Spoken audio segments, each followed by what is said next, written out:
ವಿಪಕ್ಷ ನಾಯಕ ಆರ್ ಅಶೋಕ್ ಅವರ ಸ್ಟೇಟ್ಮೆಂಟ್ ಆದ್ರೆ ಇನ್ನು ಬಿಜೆಪಿಯ ರಾಜ್ಯಾಧ್ಯಕ್ಷ ಬಿವೈ ವಿಜೇಂದ್ರ ಕೂಡ ರೈತರ ಹೋರಾಟಕ್ಕೆ ಸಂಬಂಧಪಟ್ಟಂತೆ ರಿಯಾಕ್ಷನ್ ಕೊಟ್ಟಿದ್ದಾರೆ. ರೈತರ ಹೋರಾಟಕ್ಕೆ ನಮ್ಮ ಸಂಪೂರ್ಣ ಬೆಂಬಲ ಇದೆ. ರೈತರ ಹೋರಾಟದಲ್ಲಿ ಬಿವೈ ವಿಜೇಂದ್ರ ಕೂಡ ಭಾಗಿಯಂತೆ. ನಿಮಗೆಲ್ಲ ನೆನಪಿರಬಹುದು, ಗುರ್ಲಾಪುರದಲ್ಲಿ ರೈತರ ಹೋರಾಟ ಆದಾಗ ನಿರಂತರವಾಗಿ ರೈತರ ಬೆನ್ನಿಗೆ ನಿಂತ್ಕೊಂಡು ಹೋರಾಟದಲ್ಲಿ ಭಾಗಿಯಾಗಿದ್ರು ವಿಜೇಂದ್ರ. ವೈಫಲ್ಯ ಮುಚ್ಚಿಕೊಳ್ಳೋದಕ್ಕೆ ಕೇಂದ್ರದ ಕಡೆಗೆ ಬೊಟ್ಟು ಮಾಡ್ತಾ ಇದೆ ರಾಜ್ಯ ಸರ್ಕಾರ. ಸುಖ ಸುಮ್ಮನೆ ಕೇಂದ್ರದ ವಿರುದ್ಧ ಮಾತನಾಡ್ತಾ ಇದ್ದಾರೆ. ರೈತರ ಪರವಾಗಿ ಸದನದಲ್ಲಿ ಹೋರಾಟ ಮುಂದುವರಿಸ್ತೀವಿ ಅಂತ ಬಿಜೆಪಿ ರಾಜ್ಯಾಧ್ಯಕ್ಷ ಬಿವೈ ವಿಜೇಂದ್ರ ಹೇಳಿಕೆ ಕೊಟ್ಟಿದ್ದಾರೆ. ಕಬ್ಬಿನ ಎಫ್ಆರ್ಪಿ ದರ ವಿಚಾರದಲ್ಲಿ ರೈತರಿಗೆ ಮೋಸ ಆಗಿದೆ, ಇದು ರಾಜ್ಯ ಸರ್ಕಾರದ ಅಕ್ಷಮ್ಯ ಅಪರಾಧ ಅಂತ ಬಿವೈ ವಿಜೇಂದ್ರ ವಾಗ್ದಾಳಿ ನಡೆಸಿದ್ದಾರೆ. ಬೆಳಗಾವಿಯಲ್ಲಿ ರಾಜ್ಯಾಧ್ಯಕ್ಷ ಬಿವೈ ವಿಜೇಂದ್ರ ಮಾತನಾಡಿದ್ದಾರೆ.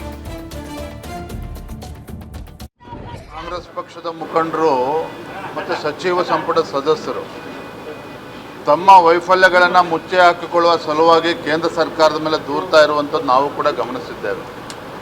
ಇವರ ಬಂಡವಾಳವನ್ನು ಬಯಲು ಮಾಡುವಂಥ ಕೆಲಸ ಸದನದ ಒಳಗಡೆ ಮತ್ತು ಸದನದ ಹೊರಗಡೆ ಹೋರಾಟದ ಮುಖೇನ ನಾವು ಮಾಡುತ್ತೇವೆ. ನಾನು ತಮ್ಮ ಮುಖೇನ ಈ ರಾಜ್ಯದ ಗೌರವಾನ್ವಿತ ಮುಖ್ಯಮಂತ್ರಿ ಕೇಳೋದಕ್ಕೆ ಇಚ್ಛಪಡ್ತೇನೆ.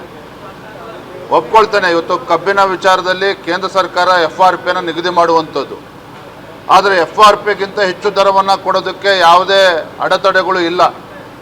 ಬೇರೆ ಬೇರೆ ರಾಜ್ಯಗಳು, ಮಹಾರಾಷ್ಟ್ರ ಆಗಲಿ ಬೇರೆ ರಾಜ್ಯಗಳಾಗಲಿ ಎಫ್ಆರ್ಪಿಗಿಂತ ಹೆಚ್ಚು ದರವನ್ನು ಅಲ್ಲಿ ಆ ರಾಜ್ಯಗಳೇ ನೀಡ್ತಾ ಇರಬೇಕಾದ್ರೆ ಇವ್ರಿಗೇನು ದಾಡಿ ಆಗಿದೆ?